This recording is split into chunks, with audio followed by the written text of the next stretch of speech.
quite to be contemptuous. We didn't know, do we accept this? Was it a strategy to let them not be admitted? And we didn't even know how to deal with those documents. I would want to know why. Why a whole city, county would send documents with a letter that is not signed.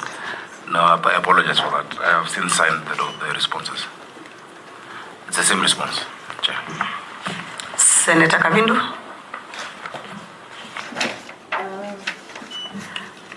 Chair, I think we proceed so that I will ask my questions before, but given that you have given me the opportunities that His Excellency the Governor has been a senator, we were together with him and Maruma in the previous Senate, and he knows to reach a meeting in the morning when people have traveled and are already here, Governor is not in order, but you have apologized, so we accept your apology. Thank you, members. Your Excellency, I'll ask you to please sign this document so that you can own them. And after that, please, since they are summons, you are going to be put on oath. Sorry, yes, Senator Sifuna. Chair, first of all, Governor, I am an increasingly very frustrated senator for the County of Nairobi. Because as you have mentioned yourself, there's quite a number of invitations that have been pending, and we are unable to have certain conversations with you. I am aware that we had scheduled meetings with the County Public Accounts Committee to look into the status of projects in the county. We had a meeting with the Devolution Committee, which you were invited as well, which you did not show up. County Public Investments Committee to look into the status of our hospitals, which you did not show up.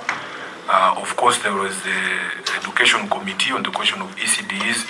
So there is such a big backlog of conversations that need to happen on this floor. And I feel that you have to find a way to show up more to these Senate conversations, because this, as you have said yourself, these are important conversations. But these things are piling up, and it is becoming increasingly difficult. I don't know how you propose to deal with this issue so that we are able to have these conversations in the Senate. Secondly, Honorable Chair, I don't know how you run this committee, but I am also in other committees, and documents such as this being tabled on the morning of the meeting, it is going to be impossible for you to go through this. I was asking the clerk here, because I've worked with you in other committees, my brother. First, there are certain instructions that you send to the entity so that you can have a meaningful conversation on the date of submission of documents and the number of copies to be submitted. Now, I'm looking at this. Maybe Governor can confirm. Are these the only copies that we all have to share, or there are copies enough for the committee? Number two, being tabled on the day of the meeting, Gatia, surely. How are we going to proceed and process all these documents? Honorable Senator, I want to confirm that they tabled these documents on 17th to the clerk of the National Assembly, of the Senate, on 17th. And I think this is our internal doing.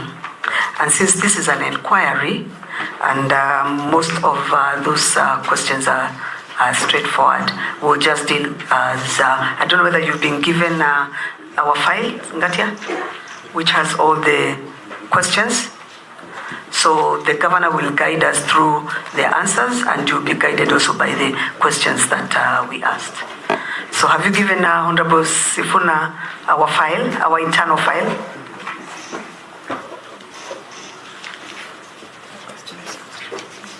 That is the set of the questions we asked. So I will now ask the governor to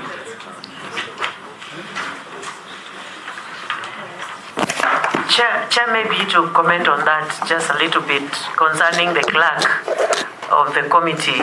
You should supply this information to the sitting senator. Immediately they are delivered, the message, the responses are given to the committee, the sitting senator should receive them immediately so that they can go through them before they appear here. Thank you.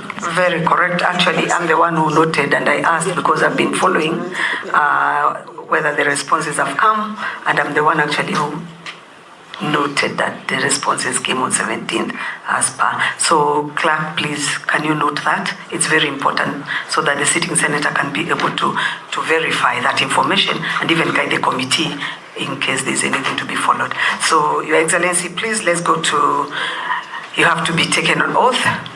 Clerk.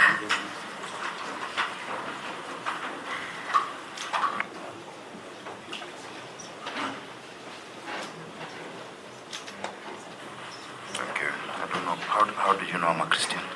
I, Sakaja Arthur Johnson, do solemnly swear that the evidence, that I shall give before this committee in respect of the matters before the committee shall be the truth, the whole truth, and nothing but the truth. So help me God. Thank you. Thank you. Your Excellency, now let's go straight to the inquiry and lead us in your responses. Thank you. Thank you, Chair. I take your direction and I note the concerns that have been raised.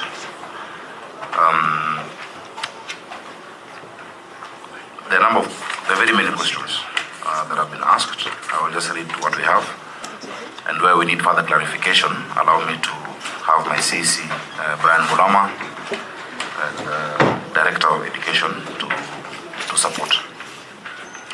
The first question, Chair, is a list of public and private ECD centers indicating enrollment of the learners disaggregated by gender in PP1 and PP2 and by sub-county and number of teachers per ECD center. Chair, we have 230 public ECD centers with an enrollment of 32,135 and 967 teachers. So close to 1,000 teachers, and we intend to recruit more of these teachers in the next financial year. There are approximately 839 private ECD centers with 2672 teachers. However, Chair, we do not have complete data of the private pre-primary schools, as registration is done by the County Education Board. These are matters we're dealing with the IGTRC, because these are devolved function. That really regulating private ECDs is a function. It was unbundled in the last Gazette notice, but the instruments that follow have not yet been done by the Ministry of Education. And so we want the Senate support to make sure that this is fully moved to counties. I have attached in Annex 1 the list of these ECD centers, public and private. Second question, Chair, is on the number of public ECD centers. Members, I urge that you note your observations and your queries so that we can forward them to him later. Thank you, Chair. The number of public ECD centers located within primary schools, those are standalone and those are in informal settlements. Chair, we said 200 of these are domiciled in public primary schools and 30 standalone centers. There are 149 in informal settlements, and we've attached the list.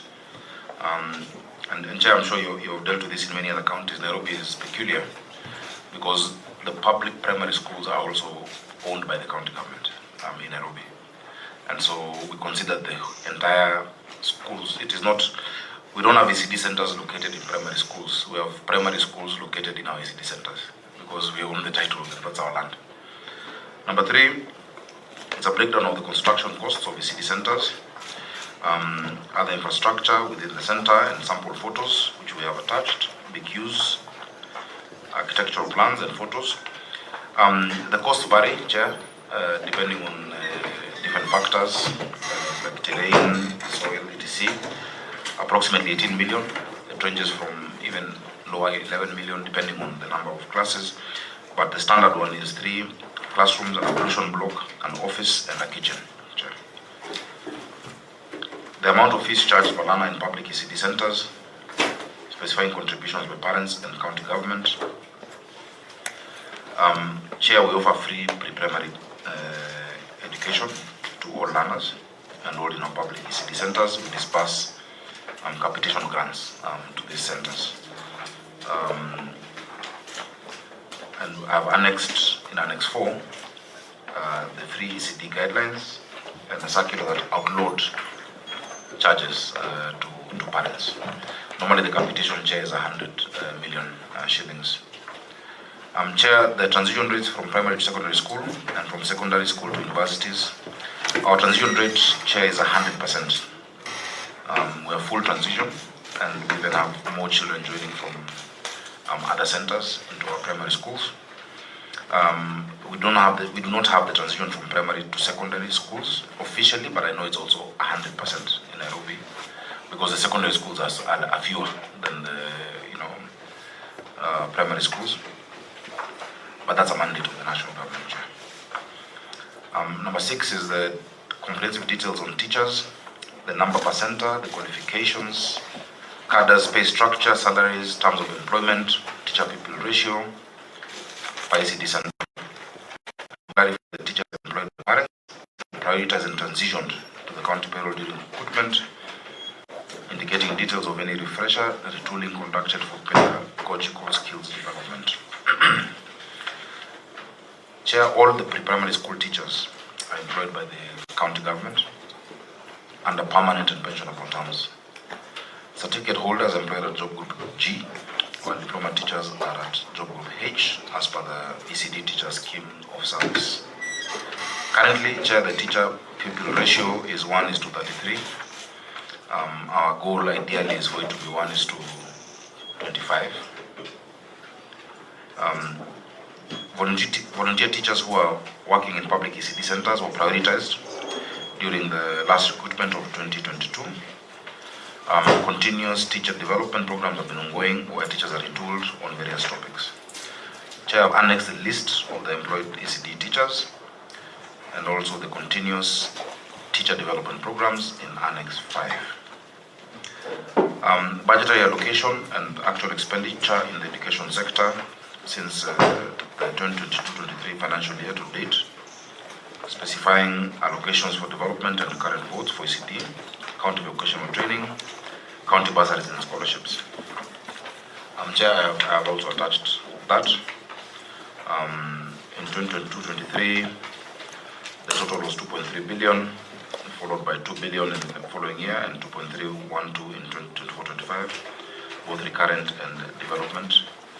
In 2024-25, it was $500 million in development because we're building more classrooms. We have a serious shortage of classrooms in Nairobi. And the other numbers are there. And the current, of course, is the highest cost at 1.8 billion. And the actual expenditure is also attached. Chair, the list of beneficiaries and amount allocated for bursaries and scholarships to secondary education, VTCs, colleges, TVETs, or university education in financial year 22-23, 23-24, 24-25, against the total fee requirement of the applicants. Chair, in the last financial year, we've had a challenge with the control of budget on the issue of bursaries and scholarships, and so there was no expenditure on that. In 22-23, there was 74,000 for. No, this cannot be right. Chair, I'll correct that table. On scholarships, it is 249.88 and 5100.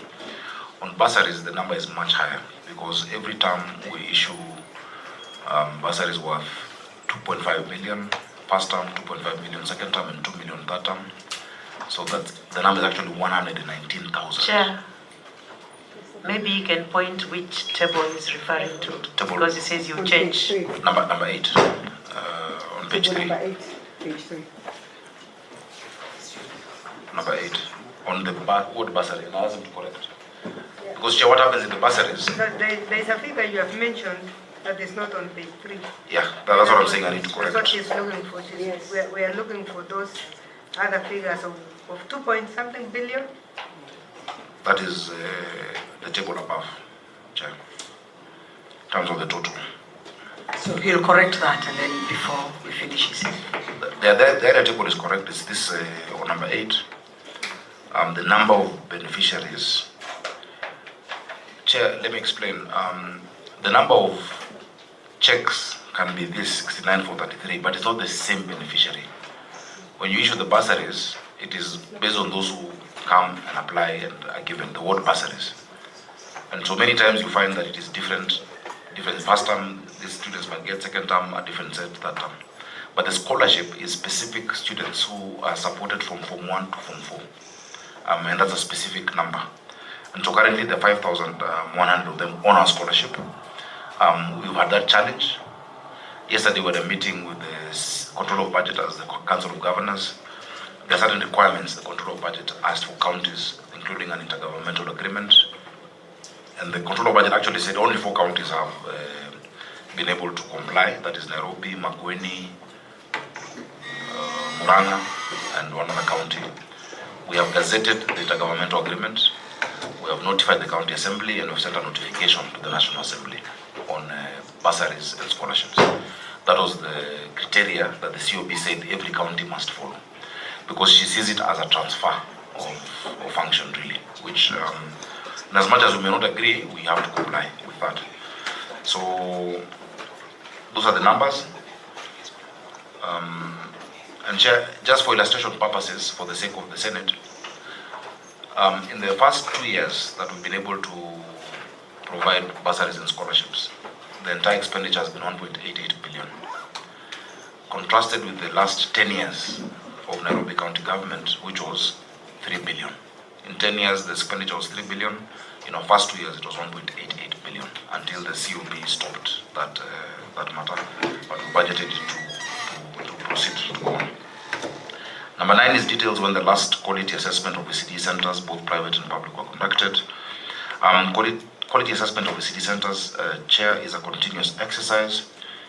In the year 2025, the assessment has so far been done to 220 of these schools, the public schools, and 77 private pre-primary schools.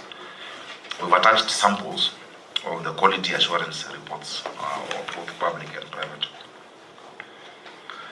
Chair, the next question is on details on the school feeding program, specifying nutrition components, feeding frequency, beneficiary centers, costs, sponsorship sources, and to analyze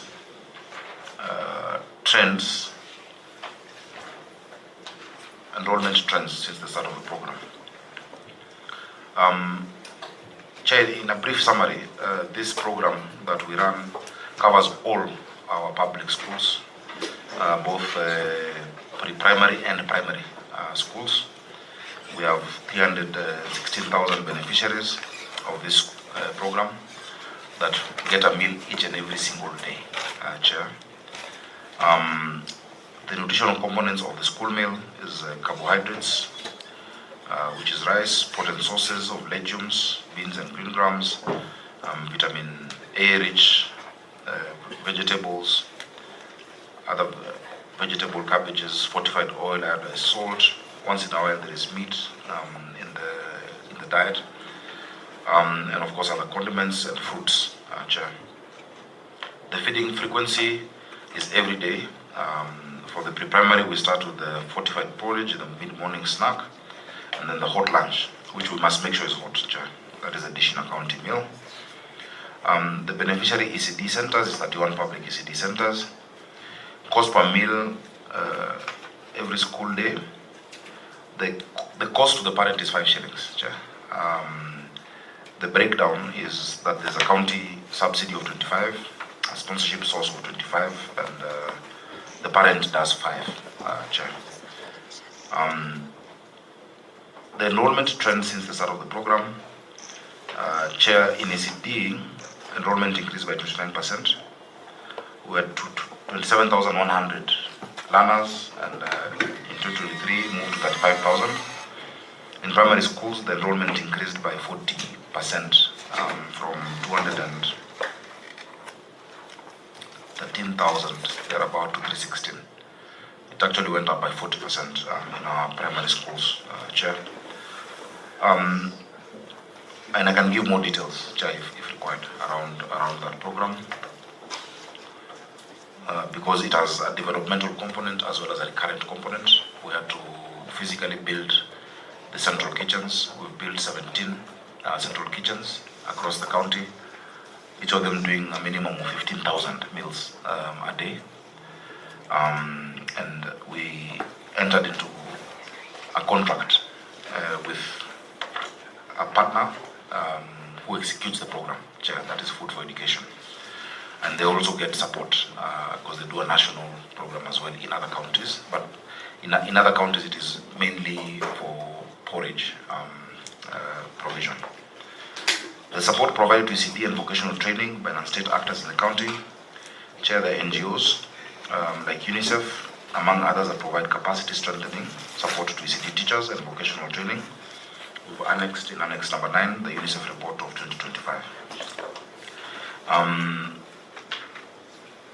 Submit copies of ECD schemes of service, Chair. We've submitted the curriculum designs, which has been asked for, national pre-primary policy, national pre-primary policy and standard guidelines of 2018, and the ECE Act of 2021, that is in Annex 10.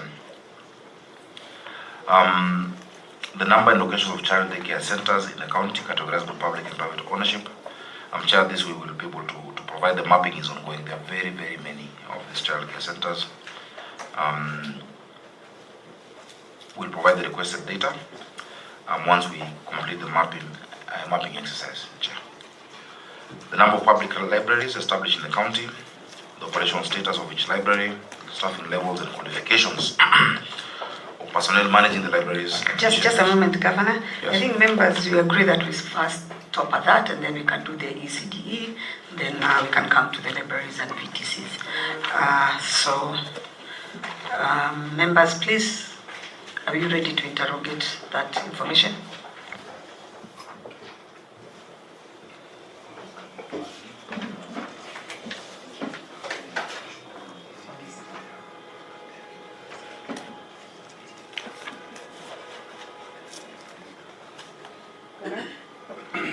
Before Vice you go, there's a request by the Nairobi Senator. He's going for another meeting. If he can give us the information he has on ECD, then we can interrogate the document. And I've allowed him to do that. Thank you, Chair, for your kind indulgence. Ordinarily, the members of the committee would have first bite at it, but Governor, there are some concerns when it comes to ECDs that I wanted you to address. Some of the information that you've given us here is a bit general, and we wanted to address the serious concerns. First of all, I had an engagement with residents of Roysambu Ward. You are aware of that engagement. Roysambu Ward, Honorable Chair, is one of the largest wards in terms of population, but that entire ward has no public ECD. So when I was there was a piece of land that I was shown, somewhere on Lumumba Drive, just off Lumumba Drive, that had allegedly been grabbed by some church that had been set aside for a public ECD. So, Governor, in terms of specific wards such as Roysambu that do not have an ECD center, it would be important for you to address what your government is doing in order to have the kids who live in Roysambu Ward also have access to ECD facilities. Secondly, Honorable Chair, I have 4 wards here that have only one ECD, despite having very large populations. In Kayole Central, we have one at Bondeni. I think it was put together in 2024. And you know the population in that area, Governor. Mihango Ward in Embakasi East, we have only one ECD. And then Ruai in Kasarani, which is, I think, the largest ward, has only one center, Honorable Chair, making it very difficult for many kids to access. And then lastly, in Korogosho ward of Waraka, where we only have one public ECD center, which is very under-resourced and overcrowded. Governor, I'm sure if you visit. Kayole Central, Mihango in Embakasi East, Ruai in Kasarani, which is the largest ward, and then Korogosho in Waraka. Then there are wards that have incomplete and under-resourced ECD centers, Honorable Chair, and these are the ones that I would want you to address again, Governor. In Njiru Ward, in Kasarani, the centers are incomplete. Some of them don't even have toilets and play areas. Madare North, in Ruaraka. This one we found that they have very high people to teacher ratios. Dandora RF4 in Embakasi North, which are in very poor condition, Governor. Then in Molem in Embakasi West, they have only one center that has no space. And I think also there was a concern about the lack of trained ECD teachers in Molem. So if those ones can be addressed, Honorable Chair, we want to see what the governor's plan is in terms of addressing these concerns. So we have only 228 of those ECD centers across 85 wards, and we would ideally, Governor, wish to have 2 to 3 centers per ward based on the population density. And then we saw in your budget in 2024, you only allocated 116 million shillings to complete these told ones that I have mentioned in Njiru, in Madare North, in Dandora, and in Modem. So I think those are the concerns that we have. And then finally, Chair, on the school feeding program, this is a pet project of the governor. He's usually very proud of it. But there is a conversation we have had, Governor, since the inception of this program. He knows that 70% of the school-going children in Nairobi are not actually in public schools. They are in informal schools, those ones that they call up-bed schools. The governor gave an undertaking, I think it's been 2 years now, that feeding program would be extended to the informal schools, because what is essentially happening is that we are using that 1.8 billion shillings that he's talking about to feed only 30% of our school-going kids. And that is unfair. It is unfair. And most of these kids in these informal schools, is not that they would not want to be in those public primary schools, but we simply don't have the space to feed all of those students there. So, Governor, where are we on the promise you made to extend the feeding program to the up-bed schools? I thank you, Honorable Chair. Thank you, Senator. And since you are leaving, I'll request the governor to answer that, and then we can move on. Thank you, Chair, for those questions from my senator. Chair, some of the information is not correct. I'll start with the issue of the wards without ECDs. Roysambu ward has Roysambu Primary, which has an ECD. There is also, I've just seen over here, Marurui Preschool is also in Roysambu ward. So there are actually 2 in that ward. Roysambu Preschool and Marurui. Roysambu Primary is not in Roysambu ward, but it's just right next. It's in Zimmerman ward, but it's right next. Some of our wards are so close to each other that not every ward has, but ideally you want every ward to have, an ECD, but they're really close. The wards that need the most attention are the vast wards, like Ruai. Ruai is the biggest ward, possibly actually it's the biggest ward in the county, And in Ruai ward, we have there are actually 6. There's Ruai Primary, there's Gitwambu, there's Highway Manyata, there's Mondu, Adri, and Kamulu. Those ones have ECD centers. I think what maybe the concern was being raised is standalone ECDs that may not exist. That is what we are talking about, Government. Yeah, but these are within our primary schools. Yeah. In Miango, we have Miango Primary, we have Skyway, we have GSU, we have Utawala. That is next to that ward. What is this? UCAP as well. Kayole Central, we have 3. There is Imara Primary, Bondeni in Mongaza. We also have one that, you see, some of these might not find themselves in the education budget. They're in the ward-based program budget. So I know in Kayole Central, for instance, we built a brand new full ECD through the ward-based program budget in that ward. And I think the response really should be amended to incorporate those ones that are built not through the education budget per se, but also through the ward-based program. Many MCAs, or rather the ward committees, prioritize either adding classrooms or building standalone ECTs.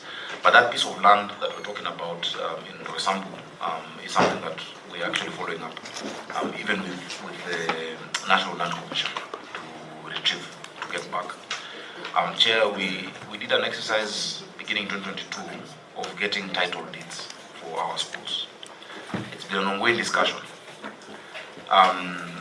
Many of the schools, we had the original titles, actually around 100 of them, because all of these were county properties. The challenge that came with NLC was them saying which function is delivered in that school. Is it a national function or a county function? And they made an attempt to say that they will produce the titles and give them to the national government, which we opposed as Nairobi, because we have not transferred that asset to the national government.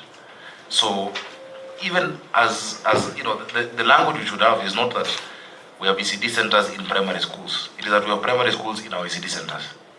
Because the government entity that owns and builds that infrastructure is the county government, you know. So that is where we have, we're still going back and forth, and you know, there's a transition at NLC right now. But we secured most of those schools in terms of titles. I can give the list of those that we gave copies of the titles for them to know.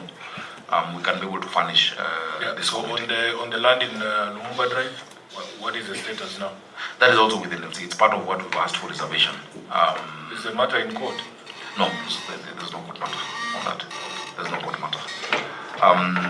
And Chair, we've actually been able to get more land than just that. 1,000 and something parcels of land that came to be owned by the county through surrender, through subdivisions. You know, you do a subdivision, you do provision for public utilities. And so many of those now are at NLC for what we call reservation to the county government, so that we can have space to build more schools. It is true, there is a severe shortage of schools in Nairobi. And that's a historical problem, you know, and a political problem. You know, since 1992, when multipartyism started, very few schools were built in the city. When the national government at that point lost grip of the county. And so you find, and I'm sure in many of your counties, Senator Kamar, when we started the school feeding program in Roysambu, the president was shocked that we had 210 public schools, and he gave the example when he was an MP of Eldoret North, he had 150 schools in one constituency, yet we have 17 constituencies, which is why we moved to build 5,000 classrooms. The national government through CDF doing 3,500 and the county government targeting to do 1,500 classrooms, because we must bring those children from the informal schools to public schools. These informal schools, or rather UPBET schools, and I've had a lot of interaction with the chair of UPBET and the teachers, or Wakono etc. They're not the ideal school for a child to be in. You know, those schools, we had a case of one collapsing and children dying. The infrastructure is not concrete. The school is a church on Sunday, on Monday it's a women's meeting, Tuesday it's karate. You know, it is, they're really not ideal, Chair, for our children. And so we really need affirmative action for Nairobi County. And Chair, we would appeal to the Senate also to consider a conditional grant to bring Nairobi to the level of other counties in terms of number of schools. You cannot have 210 schools with a population of 7 million. You know, and you can comparatively look at all counties. I know Senator Nyandarua has more than triple the number of schools I'm talking about, yet the population is a small fraction of the population we have. That is a challenge that Nairobi County has. It's a historical challenge, and so we're doing our part to increase the number of schools. Chair, our focus on this incomplete and under-resourced schools, Chair, is really budget constraints. It's really budget constraints. Chair, in the ideal situation, we would want to have, as we said, starting with the ECD, the ratio of 1 is to 33 is too high. We need to come down, but we need more of our students in our public, schools. A child goes through the entire education system. When they get to the exams, they're in centers that are not recognized, and you find a scramble for them to actually go do exams in another different center. Chair, I think finally, maybe I can even point out a model has not been written for me. Modem, there is actually ECD in Superloaf Primary School. Korogosho.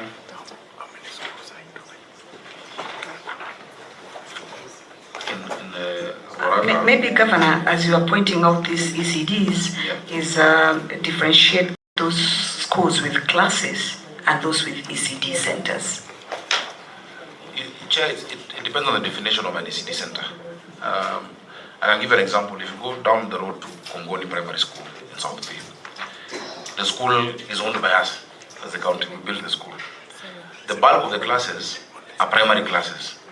Then you have 5 of them set aside to be ECD. Our center manager has an office. There is a playground.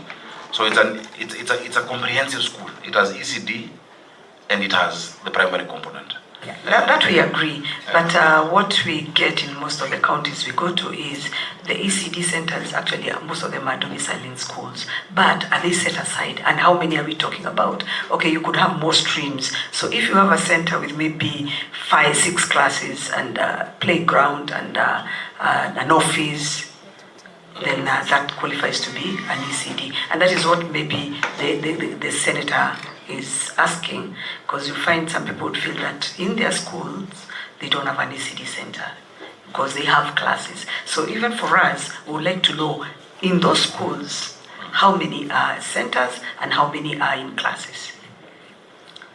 And ask my and also, Chair, so that he can answer together. Each ECD should be apart from the other, only 600 meters. Is that the same with Nairobi? No, it's not possible in Nairobi. Because that is the guideline that is there. It is not possible. I think that works in counties with a lot of land.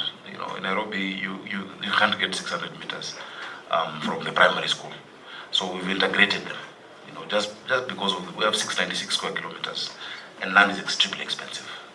And so that guideline, we're not able to comply with that. And so our schools, the standalone, is it 35?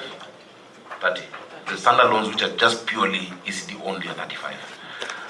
But the ones integrated are the 210, which are within still our infrastructure, which is why we've been able to do more development. We've built the kitchens in those schools, we do halls in those schools. We've had to remove many churches in these schools because we found people had long-term leases to build churches in schools. And I'm a Christian, but I tell them that is not how we should do it. Because that infrastructure really is for our children. I can give you an example of Parklands Primary, where the space where we're to build more classrooms had been taken over by a church. And there were, and it wasn't that they come on Sunday only. They actually build physical infrastructure in the school during the week. And I called that pastor, I told him, look, we're all Christians, but this is not right. Governor, I hate to interrupt, but because I have to leave, just I requested to address this on the stalled, or the ones that are stalled, or the ones that lack essential amenities, the toilets, the ones in Jiru, Mathare North, Dandora, Area 4 and Molem. Just those 4 so that I can leave. Molem, there is super. Because there's one center. Yeah, in super. I agree. So the question was if we have qualified or trained ECD teachers. Oh yes. In all our schools, we are close to 1,000. They are qualified and they're trained. Chair, we've not done a recruitment for a while. You realize the quagmire we have also with the ratio, but we're going to do it. I think for all stall projects, Chair, our intention is to finish. They're not just in schools. Whether it is roads, etc. It's a budgetary issue. It is just a revenue issue. But we intend, in this current budget that we have, we reduced new projects so to complete all stall projects. And that's a question that was in the devolution committee. Chair, earlier the senator had brought up that issue. A lot of the cancellation, Senator, have been coming from the Senate, and I can table that, including last week. I was supposed to be Public Accounts Committee. I received a letter on Monday telling me not to come. Public Investment Committee, the same. The only one was devolution, and I spoke to also Senator Catherine Muma. That one we will come and answer that question. A very important thing has been raised by the Senator. And I'll tell you, Senator, I agree with you fully. If it was up to me, every single child in Nairobi should be on dish in accounting. Every single child. Chair, we're feeding 316,000 children every day. We've built 17 central kitchens. Our partner has one big kitchen that has 60,000 meals. We've published regulations that now will allow even the public, because we'll set up a board, that has people from the private sector, the auditors, ETC, whoever, so that it's owned by the public. It's really, yeah, it's mainly a resource question. So what we've done, Senator, we've mapped out all the informal schools closest to a public primary school. Because what we intend to do is that at lunchtime, if a child is in an upbeat school, in Madari for instance, at lunchtime, they can go to Duruno Primary, have lunch and go back to their school. Because you cannot deliver to all of those schools, but we're looking at the closest ones. To deliver it, we need to build an extra 68 kitchens to actually fill that capacity. Because as you've said, if you look at a third, compare 20 kitchens vis-a-vis the population, we're looking for support, monetary support to actually build those extra kitchens. It would be ideal. What I don't agree with is saying that we should not feed the ones we can, so that, because we can't feed all of the ones we can. Today, Chair, if you go to most parts of the city during a school day, you will not find the children would find during the day, street children, because they're in school because of food. These children don't even finish their food. They pack it and take it back home to their parents or to their siblings. It's a dire issue. In fact, my challenge now is what to do during the holidays. Because many parents are saying, yes, thank you, you cover them during the school days, but the holidays, we have a problem in some areas, Now, once these regulations are done, of course, we should depend on a reliable stream of resources. But using this watch, Chair, you will be able to adopt a child. People in the private sector can say, I'll feed a child for a month, I'll feed a child for a year. It is not sustainable, but it's the best that we can do for now. Chair, if we got additional resources, even a grant. In fact, if you look at the money, and I would like you as a committee to call NACONEC, the national body that deals with school feeding, some of those budgets should be transferred to us. Because you cannot compare the efficiency at all with what we do. So Senator, the plan is there. We're going to pilot in a few constituencies, mainly Madari constituency, Waraka and Dagoretti North, which is where we have a lot of the upgrade schools. We'll pilot, but it's really a resource issue. It is not. Yeah, so maybe just address timelines, and then Governor, wasn't there an undertaking by the national government to match the money from the county in terms of a feeding program? Is that being done? It is not. Chair, there was an undertaking to match shilling by shilling. We have invoiced the national government up to, because the last year was 800 million. We've actually updated the invoice. It's close to now 2 billion shillings that they need to match to the county. They have not done it. The intergovernmental agreement that we've signed, that is deposited, talks about a matching of shilling for shilling on the school feeding program. Not a cent has been sent to Nairobi County. We've been handling it ourselves. So, Chair, that is something also you can pick up. I have spoken to the CS, the current CS, Migos Ogamba. I had raised it to the former CS, what's his name? Machogo. And I've raised it at the highest levels of this government. So, Chair, also the Senate can assist us with that, so that they can own up their part of it. Thank you, Senator Sifuna. Thank you so much. At least there was okay. I have a senator who came in. Please come on record. And Senator Sifuna, if you have any concerns that you want this committee to deal with, please forward them to us. My name is John Kenya, Senator of Laikipia, member of this committee. I should also say I'm a friend of the governor. Chair. Okay, thank you. CS Senator Kavindu. Yeah, Chair, mine is a suggestion to the governor. Before you build all those kitchens you want to build, how about transporting the food to the very needy children? Just transporting from one center to, ECD to another one.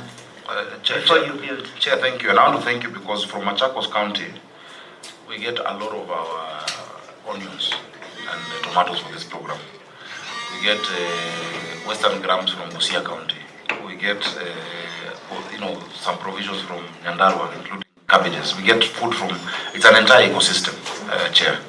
People just see the finished product, but the sourcing, the farmers, it's created 2,000 jobs. We have drivers and trucks, that do this work. It's a logistical issue. It is easier for the children to come closer to one center because we have one kitchen per sub-county, but we take the food to the serving stations in each school. Yeah. The informal schools you'll find have one has 70 children, another one has 40, another one has 60. So if you do that, you'll spend a whole day just trying to cover. But we've mapped out because there's a walking distance. Fortunately for us, the distances in the city are not too vast, and so they're close to those schools. But we'll be making an appeal to the Senate in terms of how you can actually support through a conditional grant to the county specifically for that. And the reason I'm saying this is that many counties might not need a feeding program because in many rural counties, food is available somehow, and there's a social fabric. There's community. There's your grandma, the aunties, the relatives. It is very hard. But in Nairobi, I keep saying if you have no money, you will sleep hungry, and you actually have nowhere to sleep. You can die of hunger, and your neighbor is having a party. Unfortunately, the urban poverty aspect of it, cities need to have such a program. You need it in Nairobi. You need it in Mombasa. You need it in Kisumu. And the cities with even Nyeri town, because the kind of poverty, I'm sure you not believe, Senator Chair, there are more children out of school in Nairobi than in any arid county in this country. There are more children out of school in Nairobi than Turkana, than Garissa, than West Pokot, than Wajir. But we only see the affluent parts of the city. So we look at all those ideas. We're open to any idea that can help us reach more of our children. Thank you, Senator Muma. Madam Chair, I just took, before she goes, there's something that the Governor mentioned about the national government matching a shilling for a shilling. Was it a political statement or is a letter to that effect? The shilling for shilling matching is in the intergovernmental agreement that was executed between ourselves and the Ministry of Education. So it is not a political statement. It is actually a written and documented thing. We have invoiced them thrice, and we will keep invoicing. They say the budgetary issues, but the current budget, where there's a provision for school feeding at the national level, can be used to actually support or rather honor the commitment that was made to the children of Nairobi. Thank you, Senator Muma. Thank you, Chair, for the opportunity. Your Excellency, I have a number of questions. Chair, long before I joined the Committee on Education, I had asked some questions last year to the Governor and the Ministry of Education. Your Excellency, my questions are premised on the fact that the Constitution of Kenya and its benefits are supposed to accrue to every citizen, and in this instance to every child, on an equitable basis. Your county is a city, and it's a city county and a county city, and its largest population, in my view, is within the informal settlements. I have looked at in my question last year, and in the question that you were asked by this committee, you were asked about policies that you have for your education sector. Your response is to give the national government policy. You don't have any. In fact, to my answer last year, you said that there was a policy underway on VTC, but you did not have any on ECD. My view is that you cannot implement a function effectively if you don't have a plan and a strategy around that function. So if we don't have a Nairobi County policy on early childhood education that contemplates what needs to be done in the informal settlements, we will never be able to deliver the right to education on an equitable basis or equal basis to children in informal settlements. So I would want to know, number one, what has stopped you from initiating a conversation to have an intergovernmental agreement, similar to the one you're saying about food, around the management of ECDE function within the schools. As you put it yourself, the property is yours, the schools were yours. So it's actually about you handing over a portion of that to national government, more than national government ceding anything to you. What has stopped you from having a collaborative agreement that enables you to take charge of the ECD function within the public schools? I want to give all the questions so that we move. Secondly, have you had any public participation concerns to listen to parents and learners in informal settlements to understand what they're going through in order to plan on how to provide for them? I know informal settlements are difficult to plan for, but under the NMS, we took hospitals to informal settlements because we were recognizing that the right to health accrues to them on an equal basis as others. So we must find a way of providing public services. What is it that Nairobi County will do 13 years after devolution to ensure that the children of those in informal settlements access education equally? I have looked at the numbers you gave me earlier, and you have, in my question, you had given me 227 ECD, public ECD centers. I think in the committee answer you have given 230, and I did ask that you give me a breakdown of how many of these public ECD facilities are located in informal settlements, and the breakdown you gave me brought me to 31 out of this lot. 31 are informal settlements, and yet the bulk of the population that requires this is in informal settlements. Chair, in my question, I actually asked for the population, and you gave me the figure of 762 persons aged below 6 who require ECD services. So my question is, if you don't have a policy, how is your department planning for these learners? Or are these learners just left to fate and left to the mothers? As you have put it, in your feeding program, some of those children carry the food home because the situation is dire. So if the kids are sharing, the little public food is there, what is happening to those families around accessing actual education? It is something I would want you to look at. Secondly, I would want to know whether you have grants or any part contribution from partners on the school feeding program, and if so, how much have you received in that regard? But linked to my first question, if you had policy or if you have it, I would want to know, what are you deliberately planning around support to the informal settlements so that we move from a paltry 31 facilities to support them, because the rest are actually supporting the middle class and the upper middle class. You have made reference to care centers, and I think care centers makes sense for urban areas like Nairobi. Could actually be useful facilities for purposes of supporting single mothers and families that need actually to go out and look for livelihoods. I would want to know whether you also have a policy around care centers, how that differs from ECD, and whether you are actually deploying any budgetary allocations towards these care centers. Thank you.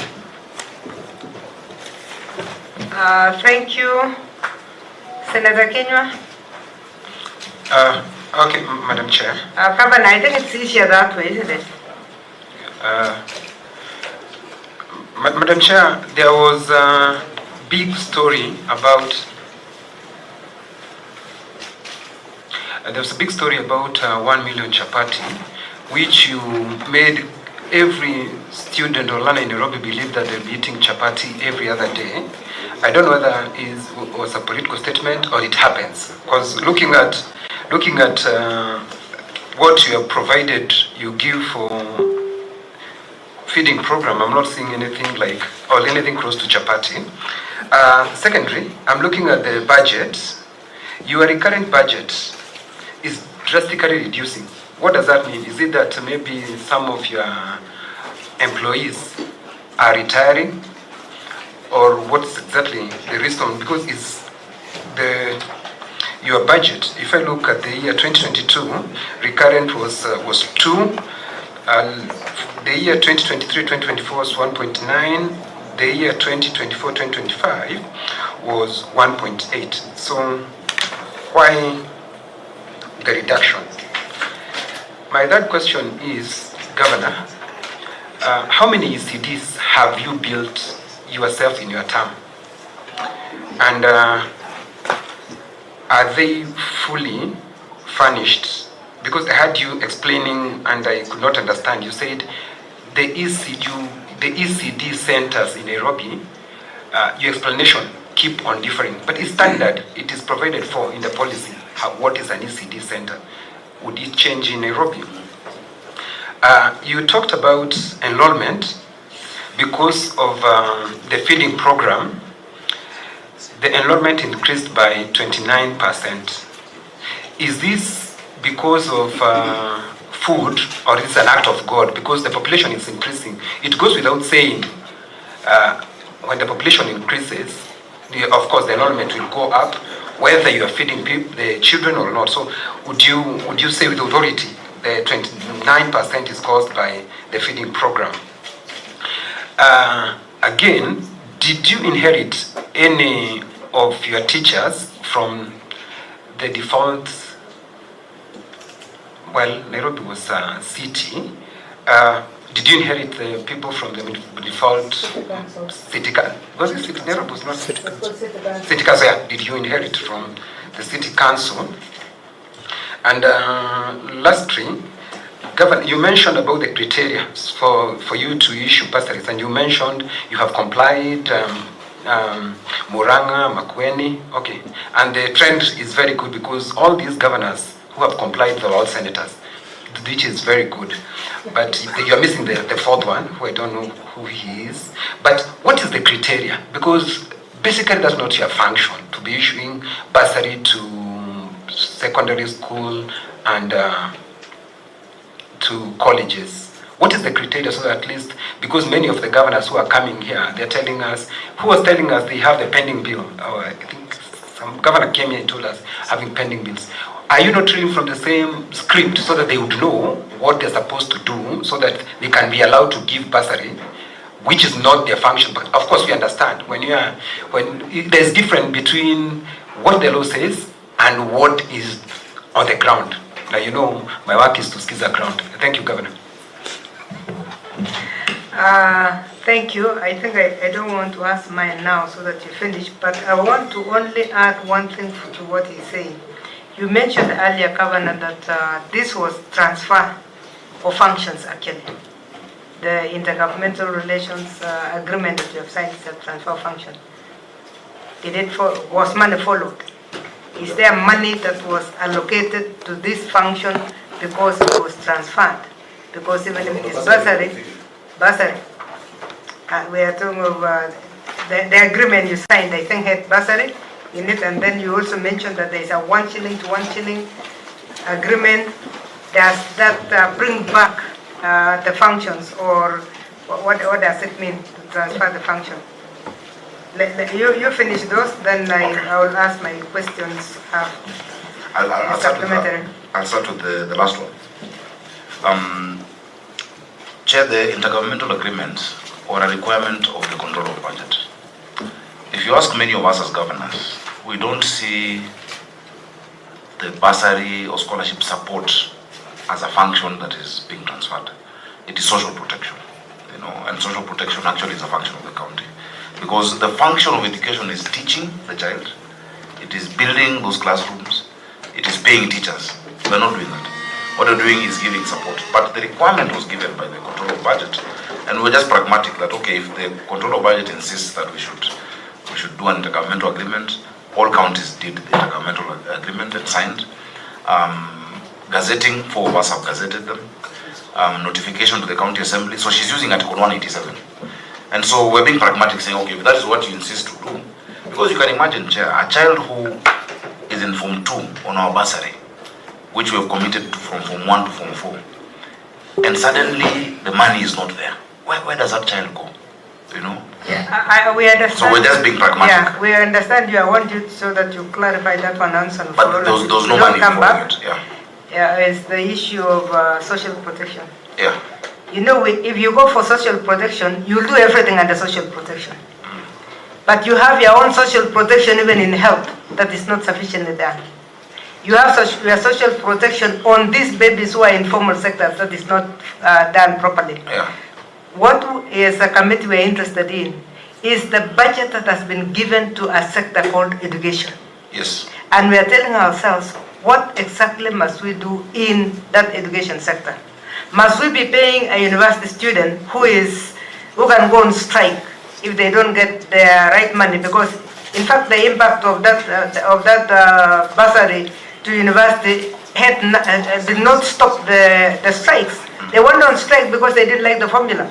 They don't care who is going to do it, but they have said that we must go back to the original formula. So, although we have baptized it social protection, and you know this because you are a senator, we have baptized it social protection, we are affecting other sections, and we will be able to show you when we go to the VTCs what we are talking about. Of course, my biggest worry is what you mentioned, the numbers of your ECDE. Yeah. The numbers. This is Nairobi. How can we be having this? But I hope you'll be able to give us also the figures of the number of primary schools you have, because I don't believe the primary schools in Nairobi are 230. They're 210 actually, not 30. 210, yes. Which is a disaster It is. to begin with. Yeah. So it means we must build double the number of CCDs in between. So let me allow you to finish it, then we'll come back. Yes, so Chair, what we're doing, that is a number that has been there since I was in class 2. Now I'm the governor, I have to build, and that's what we're building. That's why we're building 5,000 classrooms in this city. We don't have to build, you see, Nairobi is not like many counties that have vast distances. You may not need a new school, but you can build more classrooms. You can go up. You don't have to look, because land is extremely expensive in the city. If an acre of land is costing you 200 million shillings, that would be how many classrooms? So what we're doing is adding more classrooms within the same centers, and then employing more teachers. Where we have land, like the example I've given, where we have public surrenders, of land, when you do a subdivision scheme, and 10% comes to the county, is where we can do new schools. Chair, on the intergovernmental agreement to fund or to allow counties to also issue scholarships and bursaries, and I'll give you the figures that I said were different. In 22-23, for instance, we gave bursaries to 134,127 children. 134,127 children. And scholarships to 4,988. Scholarships are those who've done well in class 8, and so you support them from Form 1 to Form 4. In 2023-24, it was 119,000 children. That's 500 million, 595 million shillings, and 5,100 scholarships, because now we onboarded a new Form 1 class. The reason why, Senator Kinyua, you're saying the recurrent budget went down was once the controller of budget stopped the issuance of scholarships and bursaries, in a supplementary we removed it, because then you need that figure to balance something different. So that is why you see a sharp reduction in recurrent, because that is a recurrent expenditure. Development expenditure has been either constant or going up, because it includes construction of ECD centers, or construction of central kitchens, or just renovation of the facilities that we have. Chair, Nairobi needs that affirmative action in the number of schools it has. And I've explained the context because I was born and I have grown up in this city. I know how the city was before multi-parties and how it became after. And many of you are older, including the senator who is my cousin, who I will not mention because it's very difficult. But she's my auntie. So, you know, because of age, I call her auntie. So, auntie senator, there's a reason why this infrastructure was not built. I'm sure that you've seen a clip one day, I even shed a tear. Because that child needs a fair chance at life. No child chooses to be born in the slum or in the informal settlement. And the prerogative we have is to give them equality of opportunity. That a child born in Madari can have the same shot at life as a child born in Karen. The equalization is education. And if the thing that is bringing them to school is that they will get a meal and they will get off the streets. Chair, when I drive in this city, during the holidays, I find kids, whether it is outside Lavington, those children who you'll find there, and they come to me, they know my car, and ask them, why are you guys out here? They say, you know, during the holiday, there's no food. So we have to come look for the food. Chair, there's a young girl called Mildred, who, when we were doing scholarships last year, 2024, January, I met her. It was at Nairobi Milimani. She was wearing this watch. So I asked her, Mildred, you're getting a scholarship to go to Form 1. This watch is only for primaries. All my children wear this. This is a tap to it. This is what we use to verify that we have permission. This child is called Kavindo, and maybe there's this allergy or not. I can even tell how many children have gone to school today based on this. Yeah. So she was still wearing it. So I asked her, Mildred, why are you wearing this? And she said she's an orphan in Kangemi. She's been living with her grandmother. She had never gone to school for 3 days straight until, and so she was performing very badly. Until when we introduced this program in third term of 2023, is when she went to school for every day. She moved from the bottom of her class to top 10 in the city. And she got a chance to go to Loreto Convent, Limuru. So she said, because, yes, quoted your school. So she said, because of this, yeah. So she said, because of having this chance at an education, she will never remove it. So in fact, now what I have to do is to keep refreshing her watch, because it's a symbol for her. The reason I wear it, I don't eat in those schools, but it's a commitment. It reminds me of the commitment of these children. And Senator Kinywa, 29% is because of food. The population does not grow by 29%. The population of Nairobi grows by 4%, 3 to 4% annually. I was talking to the headmaster of Hospital Hill Primary School. The head teacher tells me they have a waiting list of 6,000 parents who want to bring children to that one school because of food. So yes, what we've done is a pilot. We've shown that it is possible, that it can be done consistently. To date, we've done 60 million meals. 60 million. Meaning we fed the whole country, plus 10 million. It is scalable. And now with these regulations, and we'll have the board, you will see your people, you know, whether it is your Safaricom CEO, the KPMG, who are not sitting in that board, and a secretariat.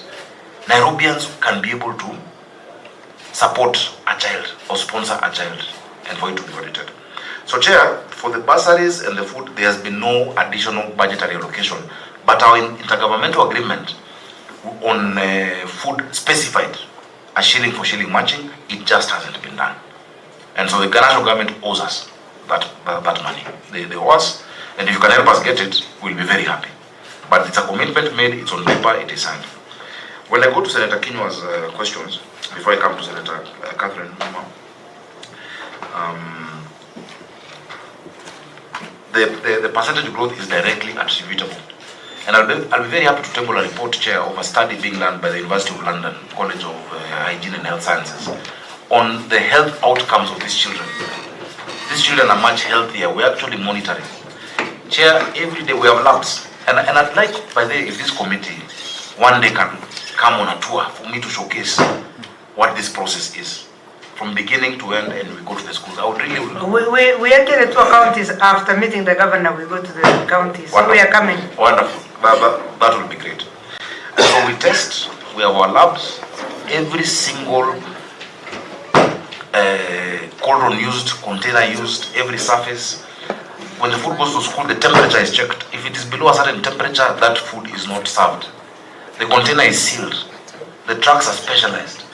You know, it is a high, it is a highly logistical exercise, and I thank God that we've, you know, it has been successful for the time it has been there. You know, I don't want to cause karma by saying anything, but we have had no single incident since 2023, that time to 2025.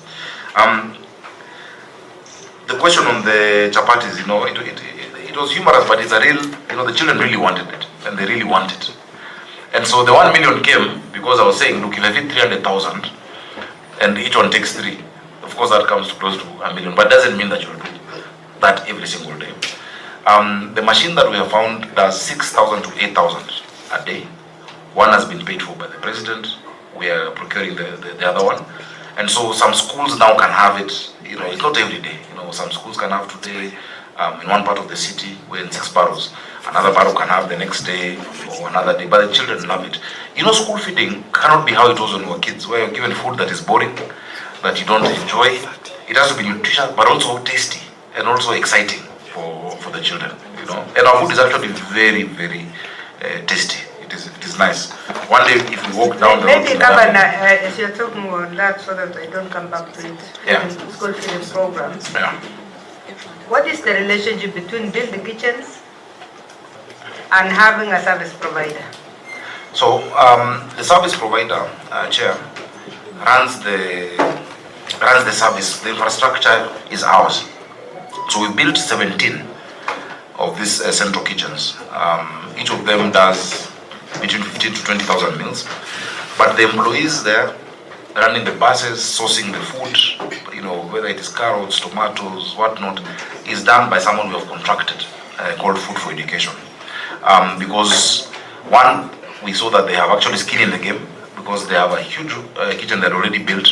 When I was in the Senate, you remember when we had the Mang Bills bill by Senator Enoch.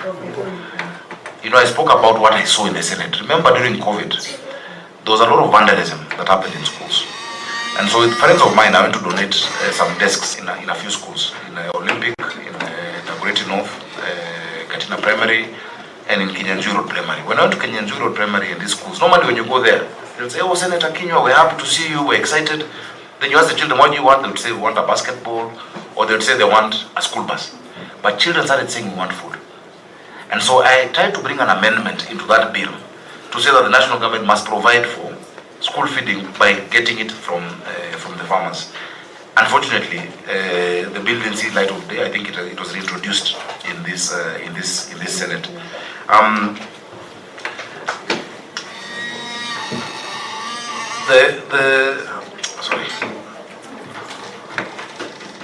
The number of counties that actually are contributing, you know, to the program, I would love to list for you, including now. Unfortunately, Uasin-Gishu is not benefiting because our product is maize, and we're not doing ugali yet. But some parts of the city, actually, the children want ugali. That is Westlands, Kangemi, and Kangware. The children are saying, I don't know why.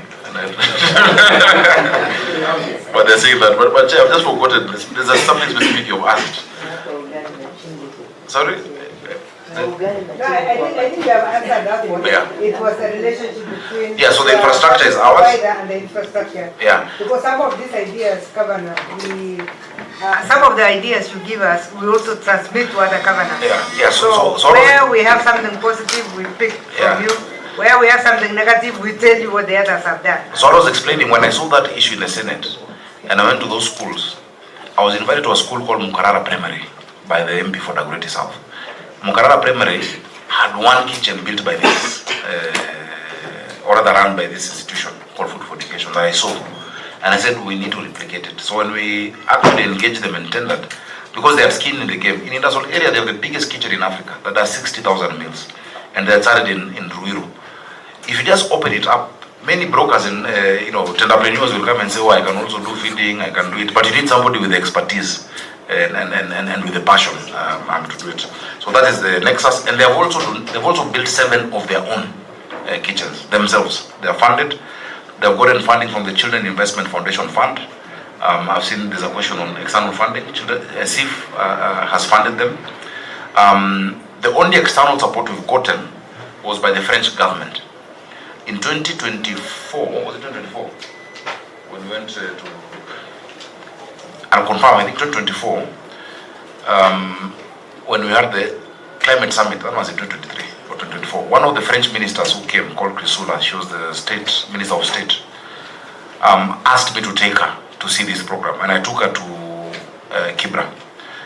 And when I took her to Kibira, she was so excited because she saw a school with 6,000 children and all of them eating. So she committed a grant of 1 million euros. But the 1 million euros was sent directly. We told them support our partner. So that 1 million euros was sent to Food for Education, not to the county government of Nairobi. But Food for Education is audited on that. And the Auditor General has actually spoken to that. We've answered the questions. What that 1 million euros does is to support 10% of the children who can't afford the 5 shillings. It's hard to believe there are parents who can't afford that 5 shillings even, at 5 shillings per day. Such that there's no child who is taken out of the line for food. We cannot, there's no worse, I don't know how to use, lack of dignity than to be pulled out of a lunch line for a child. And I've told schools to never do that. If a child completely doesn't have it, I'll fund, I will pay. So normally it's 10%. We've seen in schools, it's almost like indigence in help. It's normally around 10% of those who can't afford completely. Chair, Senator Kinyo, I hope I've answered your concerns. On the current scholarships and bursaries, I've given the numbers that we've done. And just think about it. If in 10 years, Nairobi has had governors and mayors, we've had almost 4 governors. We've had Governor Kidero, Sonko, Kananu, NMS. In 10 years, they did 3 billion. In 2 years, they did 2 billion. In 10 years, 3 billion. In 2 years, 1.88 to be precise, billion. It's just this last year that the control of budget stopped us. But I'm glad even after yesterday's meeting, we're going to resume. And it's good for me using this platform to tell the parents of Nairobi that our program is resuming for bursaries and scholarships. Let me come to Senator Muma's questions. Because Madam Chair, just clarification, because he's so passionate about the issue of Dishina County. On page 4, on top of that page 4, I'm seeing the beneficiary ECD centers is 31 public ECD centers. Do you mean, because that one you're throwing me off balance, I'm seeing you have 230 public ECD centers. What does that mean? Does it mean this 31 are the only... the standalone. The question was a standalone. But it's actually 231, the ones which are within our primary schools. No, I'm looking at beneficiary because I'm following up. It's about food. Yeah. Page 4 on top, we are discussing food and the beneficiary is 31. Is it that the 31 are the ones that you are feeding only? We are feeding 200 and... how many? 230 schools. Then this must be an error.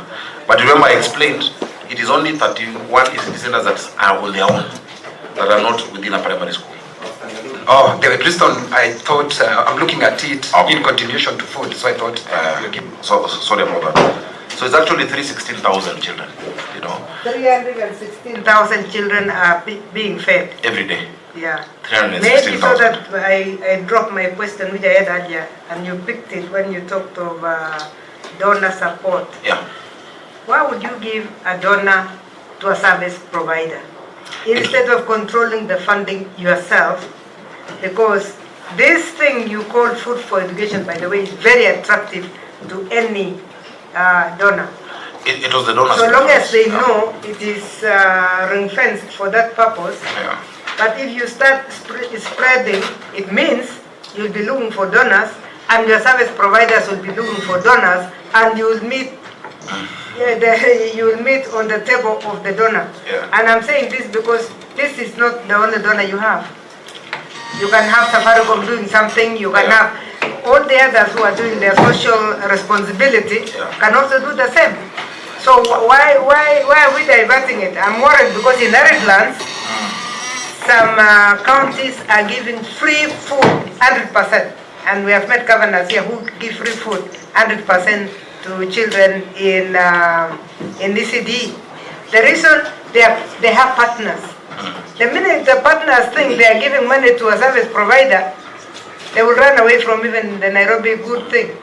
Chair, now that we have the regulations, they can provide for that direct funding to us. That time there were no regulations. We've now published those regulations, and at that point it was the funders, wish to actually support this NGO. You see, the service provider is not like a vendor; it's actually an NGO,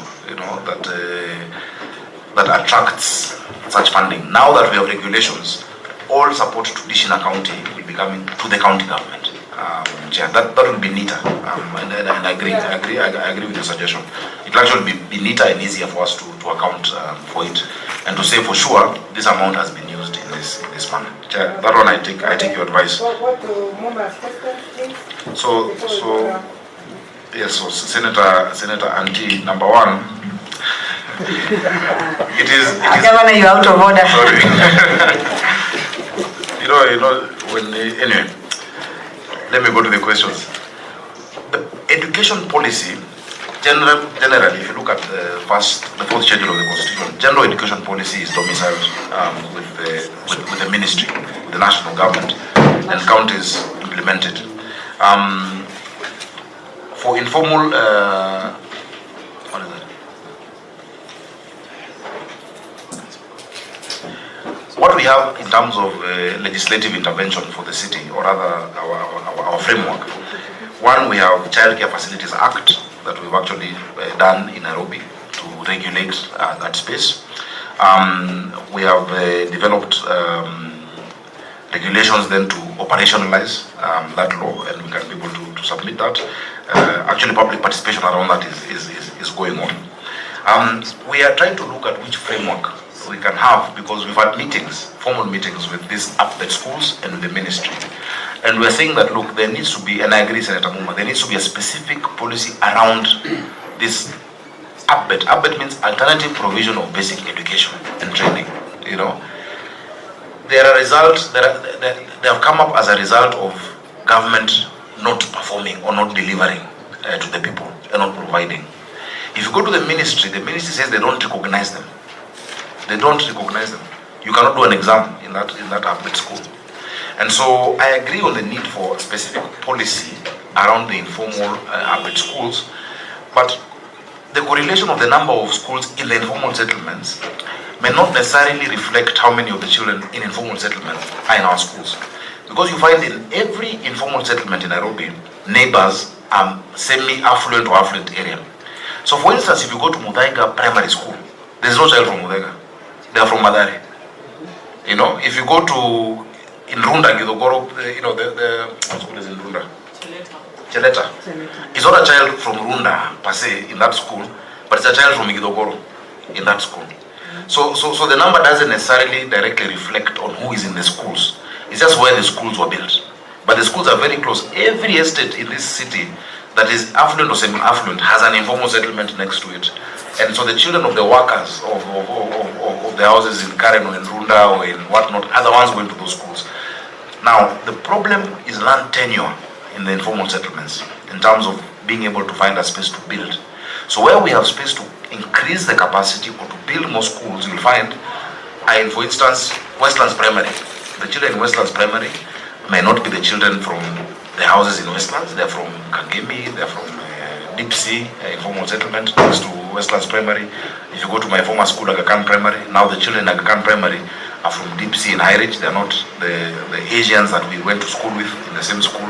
So that is the disconnect, or rather the dichotomy that we have in the city.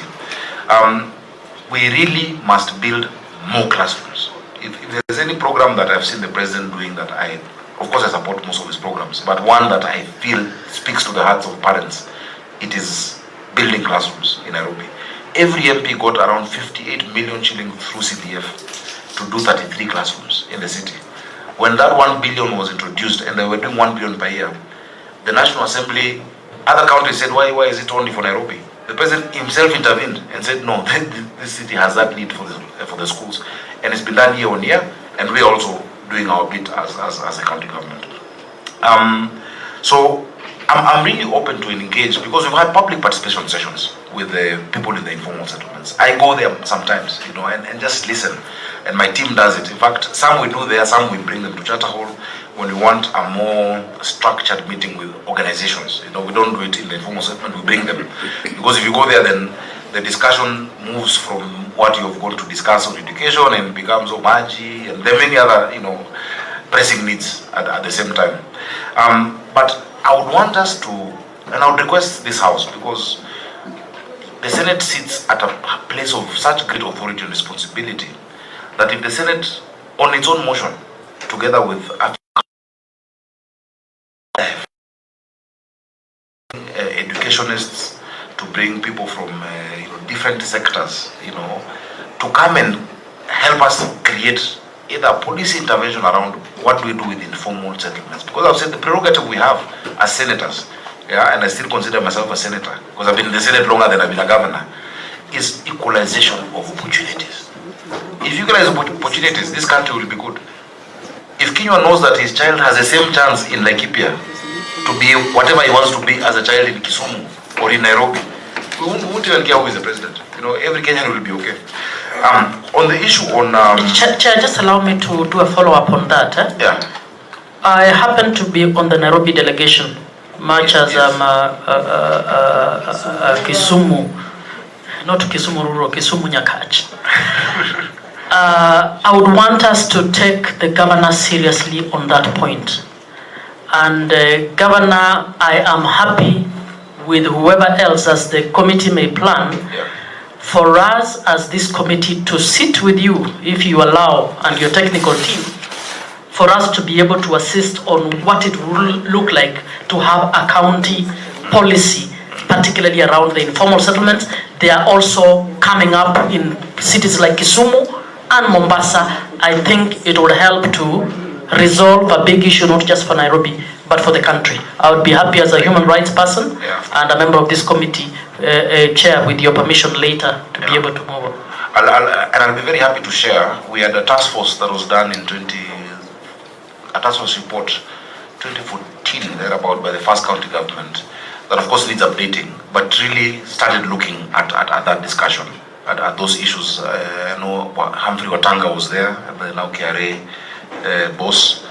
It would be good to update it and see, okay, practically then what does that mean in terms of financing, in terms of the grants, in terms of even looking for external support, in terms of what moves from the ministry to cities that have informal settlements.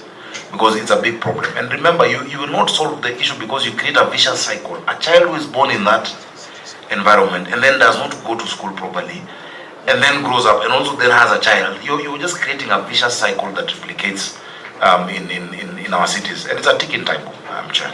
Governor, there's an organization which we met some days back, African Population Health and Research Center, which have done a lot of research on that area, and they say they are working with the county government of Nairobi. So I don't know whether you are aware of that. I know HRC, we're doing a lot of policy work with them. Additionally to that, by the way, when you talk about early childhood, many people think early childhood is just about school. The interventions needed for children start from conception. And we're working with Big Will Philanthropies together with the HRC to look at the nutrition of the mother, the training of the parental training during pregnancy. And it's a program that started, it's been done in Addis Ababa, and I've seen how they've done it. Facilities for children to play. Because what happens between age 0 and 2 becomes irreversible in many cases, even if you do now the classrooms at ACD. So it's a very comprehensive program that we are working on with HRC and Big Win Philanthropies that starts at the point of conception. Because you see, as a county, we are also handling health, so we are the hospital. So once we've found a mother is pregnant, how do we start working on that child? From the nutrition the mother has, the training. In fact, what happened in Addis is very beautiful, that men were told that the child can hear. So when men were told the child can hear, they stopped shouting at their wives and stopped fighting, and they were told to start singing. And so they were singing in the house for their spouses, because they're told that affects the child's mental development. So it's a program that I would love to present to you, because one, aspect of it also is playgrounds in our estates. Swings and slides and monkey bars and sand pits. We're now doing 80 of them, courtesy of the grant that we got through that program. So I think these are discussions that we need to have very holistically. We can even do either some symposium, really, between the counties with informal settlements, led by the Senate. You can bring different stakeholders, including this HRC, UNICEF as well, as has quite interesting programs. But these programs have never been brought together in a wholesome manner that only the Senate can do. You have more convening power than any county on its own. So I'd really, please, let's follow that up, Chair. Thank you. Maybe before you continue, there's a senator who has not come on record.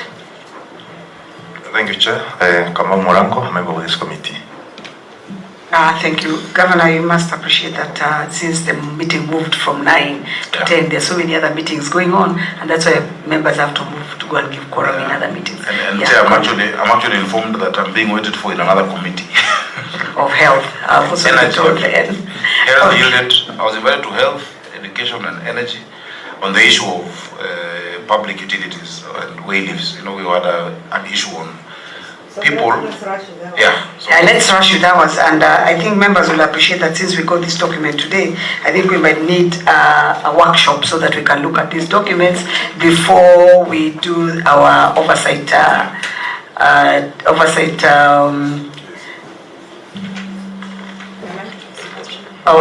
in Nairobi County. Thank you. Yes. Oh, he has not finished. I think, Chair, for now, because the last question really came from Senator Muma on the policy and overall approach to informal settlements, and I've listed what we have and my suggestion of what we can do to enrich that. Thank you, and that is a subject very close to Muma's heart, yes. And she has done a lot of research around that. So I think, Muma, what I would suggest is if you have any subsidiary questions, please let's forward them to the governor, to be answered later, and then just allow me to say that, Governor, as a former senator or a senator, I expect on the matters of bursary, you would be helping the COG to move in the right direction. There is no function called social protection for counties. Social protection is like social welfare, security, and social protection includes housing, health, education. So we cannot say education for purposes of governance will become social protection in order for you to implement. So for those of you who are, let us maintain that national government must put enough money for those bursaries, and if you want to do it, you must be given that money as a conditional grant. I agree completely. Thank you, Senator Muma. Let's move, please. Vice Chair, you are done. You are led first, Vice Chair. Okay, let me start from where Senator Muma stopped, because that was one of the key issues. We wanted governors to be in one understanding with us. By the way, we are with the control of budget. We are the ones who emboldened them when they came before us. And we said governors are giving bursaries instead of taking care of our little babies. And now you can see what the damage it has done. In fact, I was looking at your budget, Governor, and I was telling myself, you have said 2024, 2025, there is no bursary that was given. And you are not including your VTCs. It means VTCs have never enjoyed anything, but hold that question when we reach the VTC. You will tell us how you are funding your VTCs. Because some counties are giving free VTCs. You just go in and start welding and go back home. So we want to know why that money was not attractive enough for the functions in Schedule 4. And we have been pushing that so much because we would like governors to start paying attention to Schedule 4. Governor, a few small questions because I've asked a number of questions as I interjected. One is just a clarification.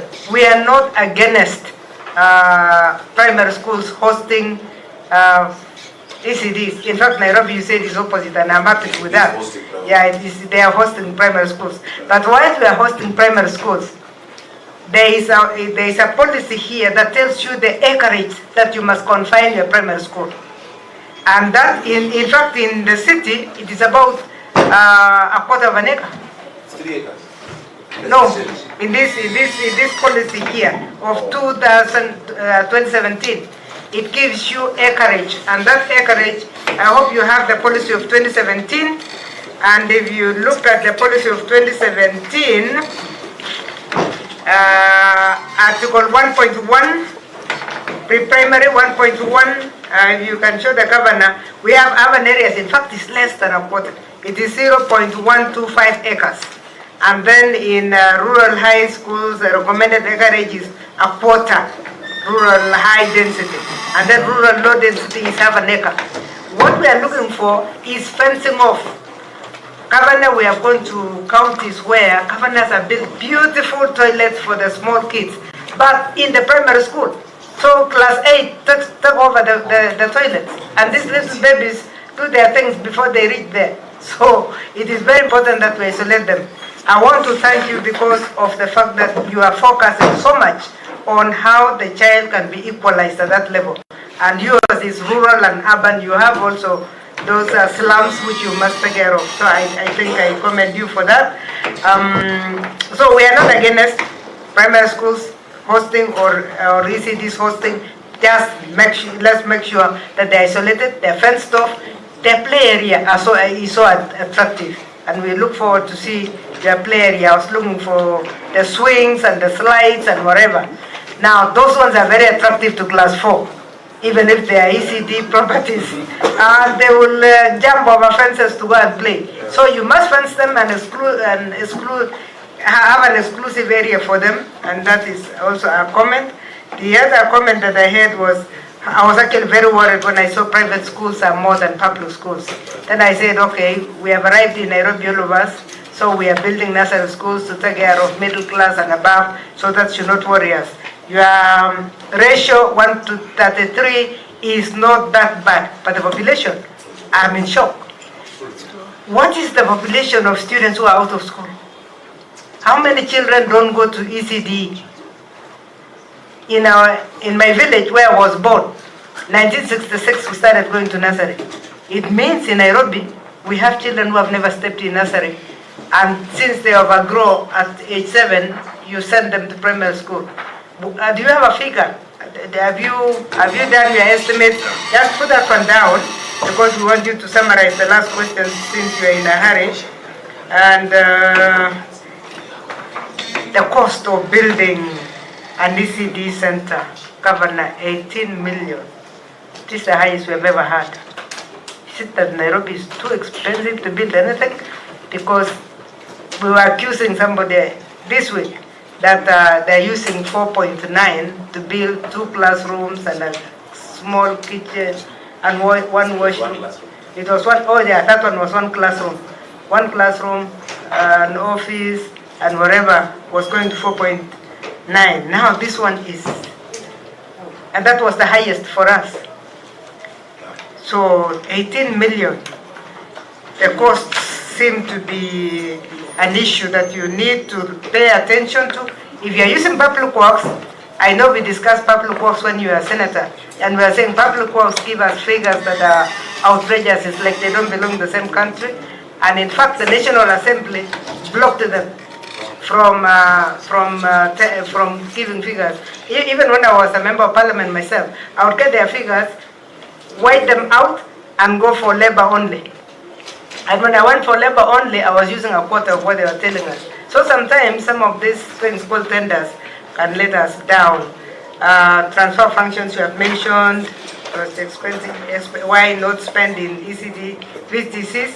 You will give us that one when we reach there.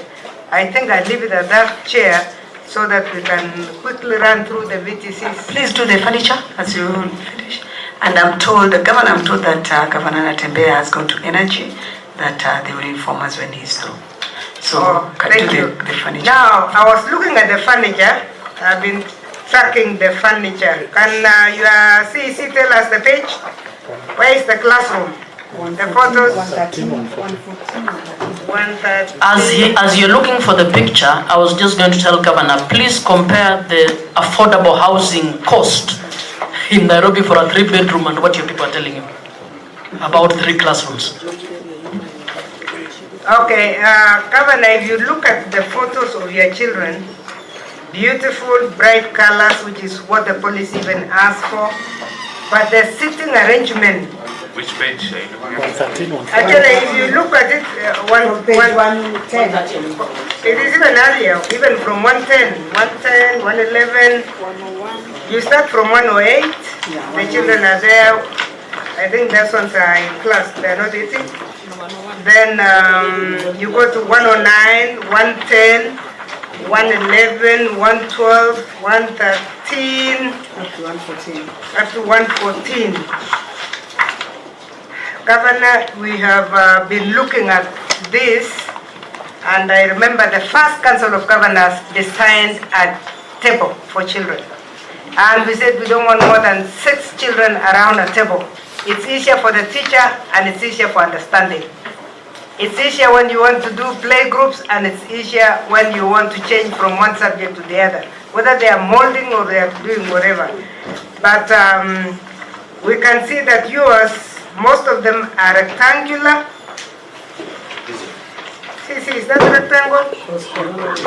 Or square? The trapezium tables. Trapezium. Trapezium, yeah. So that when they're brought together, it looks like an octagon. Oh, so you have it. So those are, you see, that is 2 trapeziums. Yes. Create an octagon. So you have this, where you have 2 brought together, then you have 6. Yes. So they are actually a 6-seater. It's actually a 6-seater. Not 6-seater. It's 6-sided, but 6-sided. Yeah. Very many kids. I think there's one picture I've seen. If it's a 6-seater, then you've got it. Yeah. Because that's what we're looking for. We're looking for a 6-seater. When you put the 2 together, then you have every child, you know, on their own space. Yeah. This we are calling it hexagonal, because it should, the sizes, the areas. Right, actually. Yeah, so it's the same. Page 105 and 103. I think 104 is where that school, they have not put them properly. Because the same trapezium is now put laterally, it's straight. But this one is hosting 2 kids per side, huh? Yeah. That one is not right. But if you look at 103, if you look at 105, each child has their Actually, I can see one in 105. There's just one naughty child. So if we can just ensure in our inspection that there's 6 children per table, then we are okay. Then maybe the crowding is because all of them came to one room or something for the photo session. There's no cameras. For the photo session. Right, if that's the case, then I congratulate you like I congratulated them. Then maybe the question would be, how many schools have been equipped? Are they all? So, have you changed furniture for all your schools? So that we know that that's what we'll see when we come out. I know just recently we did 8,000 new trapezium tables and of course more chairs, because 8,000 then covers for 3 children, covering 24,000. There's been an improvement. We can give the details. Yeah. Okay. I think that is 80%. Around 80% covered. The modern trapezium. Okay. Hexagon, what you're calling hexagon. Hexagonal. Yeah. Okay. Then the last one was the toilets also. Have you modernized it the same? Yeah, we are working on baby toilets. We are now talking about baby toilets. Yeah, the baby toilets. Yeah. Some schools, it was really terrible, you know. And some of these schools, by the way, and I hope you can help us look for Nairobians. If you see the people who went to those schools, like Currency Primary School, the state it was in, yet the big heavyweights in this country, in corporate sector, went to those schools. They need to help us. But we've improved quite a number. I can give. That's why I was saying, don't give away your donors to service provider. They should come to us. Have a fund. Build a fund yourself. Nairobi feeding program and school improvement program. And then you can throw it to these MDs. And those people to go back to the school they went to. You know, and help support. But I must also thank our members of parliament. Some of them, through the SDF, have actually also supported some infrastructure for especially and toilets. But what we've done, Chair, additionally using one of our companies that the county owns, Nairobi Water and Sewerage Company, we've now done fresh ablution blocks in quite a number of these schools. Through Nairobi Water and Company, boreholes. I am commissioning another 6 in the next few days that have been done through Nairobi Water. Especially in schools where you have Muslim community, they have had a big challenge with the issue of these ablution facilities for obvious reasons. And Chair, we've done an affirmative action for those areas. So I'll be very happy to share that those details further with you. Thank you. Kavindu, please. Just one for Kavindu and then I come back to you, please. I know you're going to give quorum elsewhere, but please. Hey, we've been waiting for long. Anyway, my question goes to page 4, where we came from, about the feeding program. The county subsidy is 25, parents 5, and Governor, you are giving out your partners. How much does the partners contribute to this feeding program? Because you are contributing 25, parents 5, and I'm not seeing anything that is being contributed by the partners, and yet you have several partners for the feeding program. And how many of the